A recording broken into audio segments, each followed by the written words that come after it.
Building an indie business in the center of venture capital. I am Alex Edmonds. People on the internet call me Supreme Rumham, and this is a Building an Indie Business podcast recorded in the Indie Business Studio. All right, today I want to talk about how I learned CSS Grid. It's a little bit of reading, a little bit of video watching, and some random website that I ran into from someone I actually follow on Twitter. It's a very interesting tale. So let's get into it. Why did I want to learn CSS Grid? So I am building a template for my template business. So I basically just wanted a layout that I could just change like the format for and just go, okay, I have this. Let me just make it everything I need, make it responsive, make it SEO friendly, make it alley friendly, and all of those things. And then this is how I start all of my templates. And I'm using CSS Grid for that. And I didn't want to use media queries. That was my entire thing. And I knew that CSS Grid, you didn't have to use media queries to make it responsive. So right there, that's why I chose CSS Grid. And I've encountered it. I think on the podcast website, I've used a very messed up version of CSS Grid, meaning like just the way I wrote the code is messed up, not like, oh yeah, CSS Grid is totally messed up.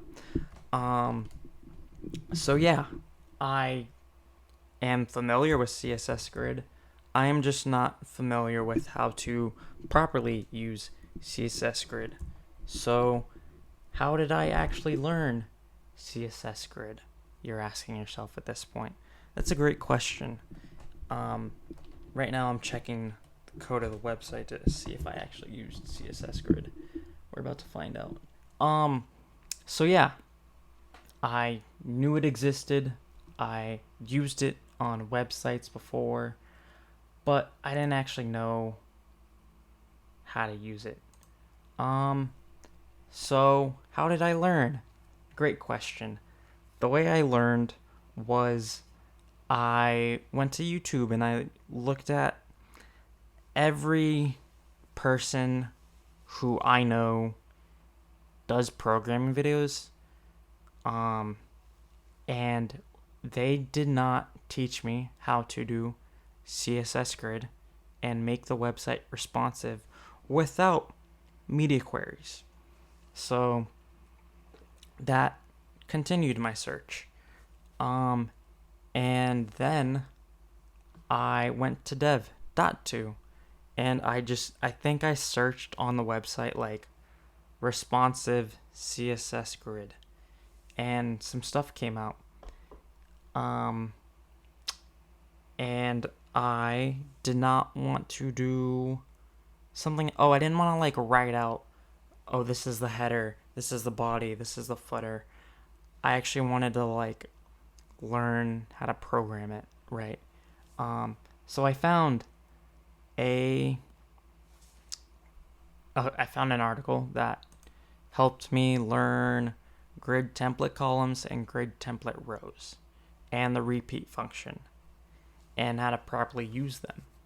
So that is how I learned like how to look at the website.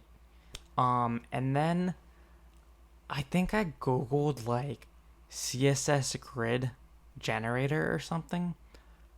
I don't know how I found this website, but I found an actual CSS Grid generator by Sarah Drasner on Twitter. Her Twitter handle is Sarah_Ito. She's great. I've heard her on a couple podcasts. She's great. And that helps you. What the website is it asks you how many rows, how many columns do you want. So I just put 10 because I was like, okay, I'm going to do 10 elements. And so 10 rows for the elements, 10 columns for the elements. Boom. Perfect square. Um, and then I kind of like, I went from there, right? So my CSS is, I started out with 10 rows and 10 columns, and then as I went along, I realized that, well, not every row is going to need the same amount of space. Like the header does not need the same amount of space as like an image. An image will need like 2 or 3 rows on its own, right? So then I just kept like adjusting it, and now I have 15 columns and 20 rows. And I think I made a mistake yesterday when I was doing something, so I need to add another row for that thing. 1 or 2 rows actually. Um, yeah, and the grid generator, it just helped me visualize like, that's not the only thing. So it helps you understand like what you need in terms of the like grid that you want, so you can visually see it, which is great. And then what you do is you drag your cursor around. You drag your cursor, and then it has this, please may I have some code, and it will write you the divs and the parent for whatever grid you want, which I think is great. It got me started, and then I just went from there, which was pretty cool. And now I have like this little grid that I can always use.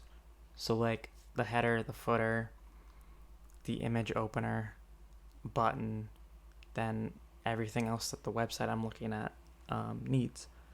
Because what I'm doing is I'm looking at a website that I don't like, and I'm adjusting it to I'm making it so like how I want it to look.